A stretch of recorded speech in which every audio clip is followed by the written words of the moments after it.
Hello friends and welcome back to MZ learning.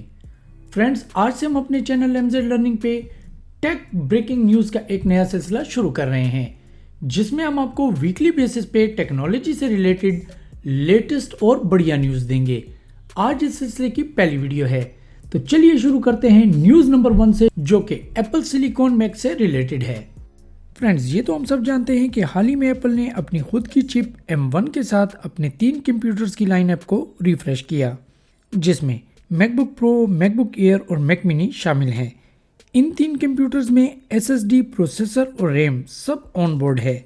यानी इसका मतलब ये है कि आफ्टर परचेज आप अपने M1 मैक को अपग्रेड नहीं कर सकते, और यही एप्पल भी रिकमेंड करता है कि अगर आपको आपके मैक में रैम और SSD ज़्यादा चाहिए तो आप अपने M1 मैक को खरीदने से पहले कॉन्फ़िगर कर लें, क्योंकि आफ्टर परचेज आप इसको अपग्रेड नहीं कर सकते। लेकिन कुर्बान जाऊं चाइना के, जिसने ये प्रूव कर दिया कि M1 मैक को आफ्टर परचेज भी आप अपग्रेड कर सकते हैं। जी हाँ, चाइना के एक शख्स ने न सिर्फ M1 मैक की SSD बल्कि रैम को भी मेन बोर्ड से अलग करके उसकी जगह अपग्रेडेड रैम और SSD को टेस्ट किया, और इस टेस्ट में 100% सक्सेसफुल रहा। जाहिर है इस किस्म का अपग्रेड एक बहुत मुश्किल काम है और नॉर्मल यूज़र के लिए तकरीबन नामुमकिन है।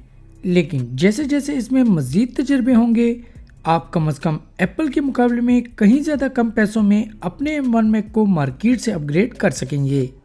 चलिए अब चलते हैं अपनी दूसरी न्यूज़ की तरफ, जो कि व्हाट्सएप से रिलेटेड है। फ्रेंड्स, अगर आप भी मेरी तरह एंड्रॉयड से iOS और iOS से एंड्रॉयड में स्विच करते रहते हैं तो व्हाट्सएप का ये नया फीचर आपको बहुत ज़्यादा पसंद आने वाला है।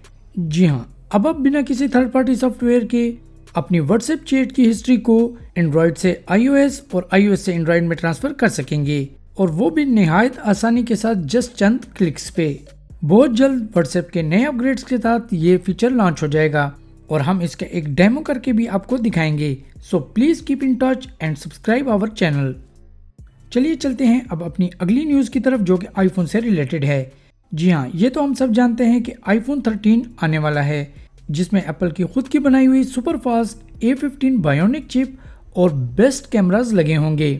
आईफोन 13 का फ्रंट कैमरा यानी इसकी फ्रंट नॉच कदरे छोटी होगी। बहुत हद तक ये कहा जा रहा है कि आईफोन 13 प्रो मैक्स पोर्टलेस होगा, यानी इसमें चार्जिंग भी वायरलेस होगी।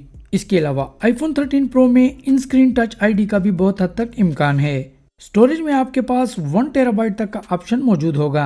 अगर बात करें इसके डिस्प्ले की, तो इसमें सैमसंग का LTPO डिस्प्ले लगा होगा, जो कि 120 हर्ट्ज को सपोर्ट करेगा। और सबसे अफसोसनाक बात यह है कि अगर किसी वजह से ये डिस्प्ले आपसे टूट जाता है तो आपको सिर्फ जेन्युइन डिस्प्ले ही अपने आईफोन 13 में लगवाना पड़ेगा, क्योंकि ये डिस्प्ले सीरियलाइज होगा और कोई भी 2 नंबर डिस्प्ले आपके आईफोन 13 के साथ मैच नहीं करेगा। तो फ्रेंड्स, ये थी आज की चंद लेटेस्ट टेक न्यूज़। तो फ्रेंड्स, अगर आपको ये वीडियो अच्छी लगी हो तो प्लीज़ इस वीडियो को लाइक और अपने दोस्तों के साथ शेयर कीजिए।